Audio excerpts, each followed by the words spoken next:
Praise the Lord. இயேசு கிறிஸ்துவின் நாமத்தினாலே யாவருக்கும் ஸ்தோத்திரங்கள். தகப்பனின் அன்பு. இந்த உலகத்தாருடைய அன்பும் பரம தகப்பனின் அன்புக்கும் என்னென்ன வித்தியாசங்கள் இருக்கிறது, இன்றைக்கு அதை குறித்து நம்ம பார்க்க போறோம். இந்த உலக தகப்பன் ஒரு பிள்ளையை பெற்றெடுத்தால் என்ன யோசிப்பான்? பெண் பிள்ளையா இருந்தால் அவளுக்கு திருமணம் செய்து வைக்க வேண்டுமே என்று சொல்லி நகைகளை சவதரித்து வைப்பான். அந்த பிள்ளைகளுக்காக சீர் சனத்தையே சவதரித்து வைப்பான். இதே ஆண் பிள்ளையா இருப்பார்களானால் அவர்களுக்கு பிற்காலத்துல என்ன பண்ணுவாங்க? சொத்து வேணுமே, ஆஸ்தி வேணுமே அப்படி சொல்லி நினைப்பாங்க. அவங்க என்ன நினைப்பாங்களாம், ஐயோ நம்ம தான் கஷ்டப்பட்டோம், வயக்காட்டுல வேலை செஞ்சு ரொம்ப வெயிலையும் மழையிலையும் நம்ம கஷ்டப்பட்டோம், நம்ம பிள்ளை என்ன பண்ணணும், நல்ல ஒரு இடத்துல உட்கார்ந்து சம்பாதிக்கணும்னு நினைப்பாங்களாம். நம்ம தான் குடிசை வீட்டுல இருந்தோம், நம்ம பையன் மாடி வீட்டுல இருக்கணும்னு சொல்லி நினைப்பாங்களாம். நம்ம தான் படிக்காம போயிட்டோம், நம்ம பையன் பெரிய பெரிய படிப்பெல்லாம் படிக்கணும்னு சொல்லி நினைச்சு படிக்க வைப்பாங்களாம். நமக்கு தான் எந்த ஒரு வசதியுமே இல்லாம நம்ம வாழ்ந்துட்டோம், நல்ல துணி உடுத்துல, நம்ம பிள்ளைங்களாவது நல்லா வசதியா வாழணுங்கிறதுக்காக சகல நன்மைகளையும் அவங்க சவதரித்து வைத்துட்டு போவாங்களாம். அவங்க கடைசி காலத்துல நினைப்பாங்களாம், நான் தான் கஷ்டப்பட்டேன், என் பிள்ளை நல்லா இருக்கணும், சமாதானமா இருக்கணும், கண்ணீர் இல்லாம வேதனை இல்லாம எந்த ஒரு துன்பமும் அனுபவிக்காமல் நல்லா இருக்கணும்னு சொல்லிட்டு எல்லாவற்றையும் அவங்களுக்காக செஞ்சு உயிர் எழுதி வச்சுட்டு போவாங்களாம்.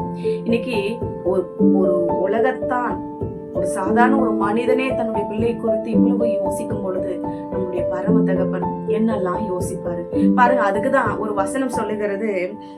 லூக்கா எழுதின சுவிசேஷம் 11ஆம் அதிகாரம் 13வது வசனம் சொல்லுகிறது, பொல்லாதவர்களாகிய நீங்கள் உங்கள் பிள்ளைகளுக்கு நல்ல ஈவுகளை கொடுக்க அறிந்திருக்கும் போது பரமபிதாவானவர் தம்மிடத்தில் வேண்டிக் கொள்ளுகிறவர்களுக்கு கொடுப்பது நிச்சயம் அல்லவா? இதுதான் வேதம் சொல்லுகிறது.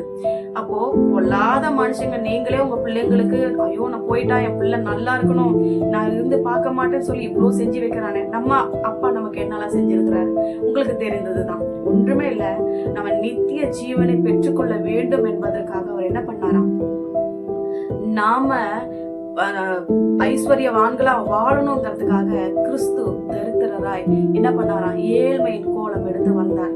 நம்மளுடைய தரித்திரம் மாறணுங்கிறதுக்காக அவர் தம்முடைய எல்லாவற்றையும் என்ன பண்ணாரு, மிகவும் மிகவும் ஒரு ஏழ்மை தாழ்மையான கோலம் எடுத்து வந்தார்.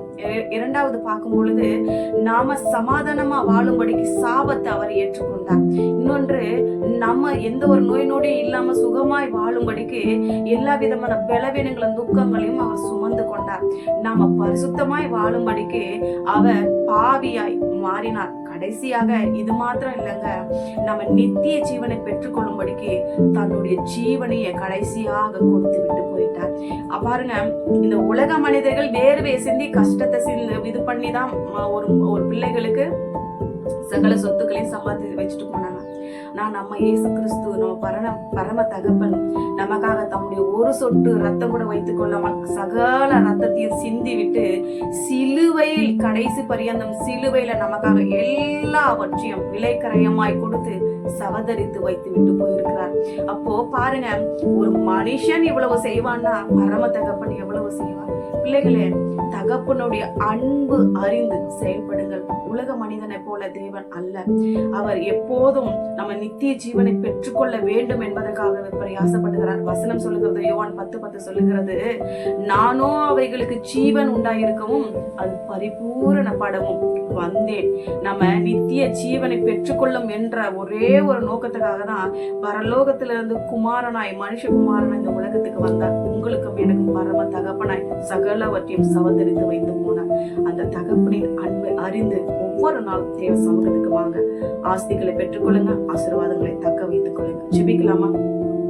தகப்பனே, இந்த வேலைக்காக நன்றி செலுத்துகிற ராஜா, நீர் எவ்வளவு நல்லவர், நீர் எவ்வளவு நல்லவர் தகப்பனே. உங்களுடைய அன்பு அளவில்லாதது. வேதம் சொல்லுகிறது, அவருடைய அன்பை ருசித்து பாருங்கள் என்று சொல்லப்பட்டிருக்கிறது. நீர் அவ்வளவு நல்லவர் ஆண்டவரே, உங்களுடைய அன்பு அவ்வளவு பெரியது ஆண்டவரே. ஆகினால் அப்பா, உங்களை நாங்களும் நேசிக்கிறோம் தகப்பனே. உங்களுடைய அன்புக்காக நன்றி செலுத்துகிறோம் ராஜா. நீ சவதரித்து வைத்த சகல விதமான நன்மைகளை நாங்கள் சுதந்திரித்துக் கொள்ள எங்களுக்கு உதவி செய்யும். உங்களை நேசிக்கிறோம், ஆசீர்வதியும் பொறுப்பெடுத்துக் கொள்ளும். இயேசுவின் நாமத்தில் ஜெபிக்கிறோம் பிதாவே, ஆமென்.